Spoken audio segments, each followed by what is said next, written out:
വേണ്ട മോളെ, ഒന്നും സംഭവിച്ചില്ലല്ലോ. ഉമ്മ, അനസുക്കാനെ ഞാൻ നാത്തൂന്റെ ഭർത്താവായിട്ടല്ലോ, സ്വന്തം കാക്കാനെ പോലെയല്ലേ കണ്ടിട്ടുള്ളൂ.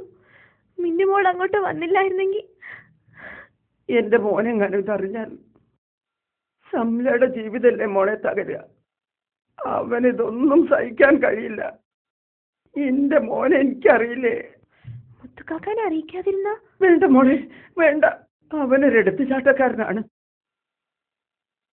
അവനെങ്കിലും അവിടെ സമാധാനത്തോടെ ജീവിച്ചോട്ടെ.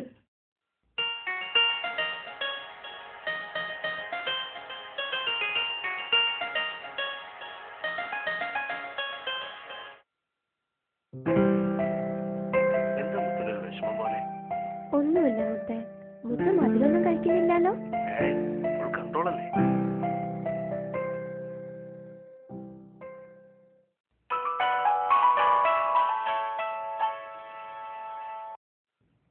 ഹലോ ഹലോ, അജയ് അല്ലേ?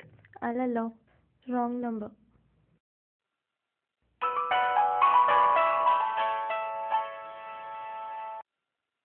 ഹലോ, പിന്നെ എവിടെയാ സ്ഥലം? നിങ്ങൾ ഉദ്ദേശിച്ച നമ്പർ അല്ലെന്ന് പറഞ്ഞില്ലേ? ശരി, ഏത് ജില്ലയാണെന്നെങ്കിലും പറഞ്ഞൂടെ? മലപ്പുറം. ഈശ്വര, ഇത്ര ദൂരേക്കാണ് കോൾ പോയത്. സോറി കേട്ടോ. എത്ര ദൂരത്തിൽ നിന്ന് നമ്മൾ സംസാരിക്കുന്നറിയാമോ? ഒന്ന് പരിചയപ്പെടുന്നതുകൊണ്ട് വിരോധമുണ്ടോ? സ്ഥലവും പേരും ഒന്നും പറയണമെന്നില്ല, ബാക്കിയൊക്കെ സത്യം പറയണം. എന്തിനാ അങ്ങനെയൊക്കെ? ഒന്നിനുമല്ല, ഒരിക്കലും കാണാതെ വിദൂരതയിലിരുന്നൊരു സൗഹൃദം. എനിക്കൊരു ഭർത്താവുണ്ട്, കുഞ്ഞുണ്ട്, ധാരാളം സുഹൃത്തുക്കളും ഉണ്ട്. അങ്ങനെ ഒരു സൗഹൃദം എനിക്ക് വേണമെന്നില്ല. ശരി, ഞാൻ ഇയാളെ വിളിച്ച് ശല്യം ചെയ്യാനൊന്നും വരുന്നില്ല. ഫ്രീ ആകുമ്പോൾ മിസ് കോൾ ചെയ്താൽ ഞാൻ വിളിക്കാം, ഇല്ലെങ്കിൽ ഒരിക്കലും വിളിക്കുകയില്ല.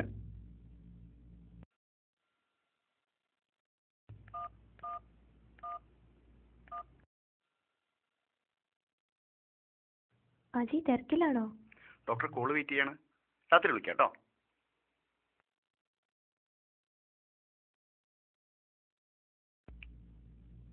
എന്റെ കഴുത്തിലും മാറ്റട്ടെ.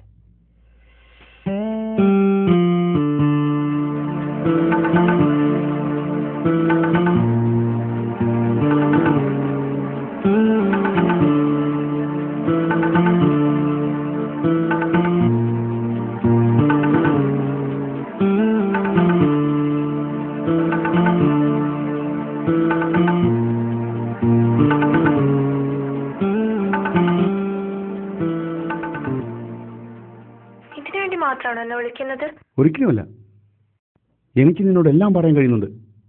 എന്റെ വിഷമങ്ങളും പ്രശ്നങ്ങളും വികാരങ്ങളും എല്ലാം. ഇനി എനിക്ക് നിന്നെ പിരിയാൻ പറ്റുമെന്ന് തോന്നുന്നില്ല. വയ്യ, എനിക്ക് നിനക്കറിയില്ല ഞാൻ എന്തുമാത്രം നിന്നെ.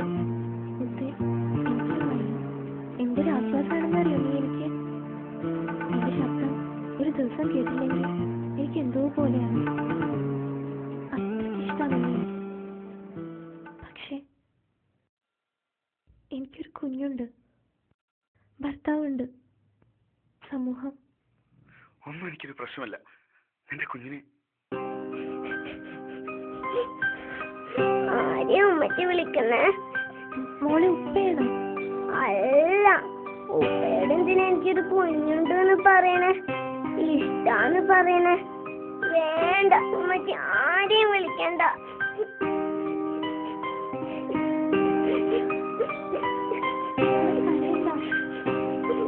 ഉമ്മച്ചി നാളെ ഞാൻ വാങ്ങിച്ചു തരാം കേട്ടോ.